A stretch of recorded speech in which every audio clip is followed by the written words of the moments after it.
না তো আসলে জাতীয় নির্বাচনটাই আগে চাচ্ছি এই কারণে, কারণ আমরা বড় একটা বৃহত্তর দলের সাথে আছি।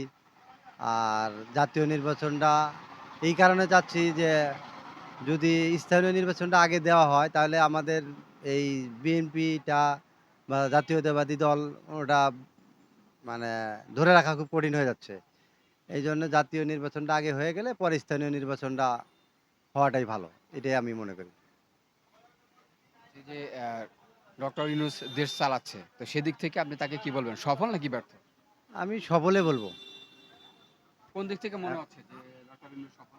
উনি আসলে সব দিক দিয়েই সফল এই কারণে, কারণ উনি ব্যতীত অন্য কোনো যে কোনো ব্যক্তি হোক দেশ এই ক্লান্তিকালে সঠিকভাবে রাখতে পারত না। আর একমাত্র ডক্টর ইউনূসের কারণেই এটা সম্ভব হইছে এবং ভবিষ্যতেও সম্ভব উনাকে দিয়েই হবে আর কারো দ্বারা হবে না। এই মুহূর্তের জন্য।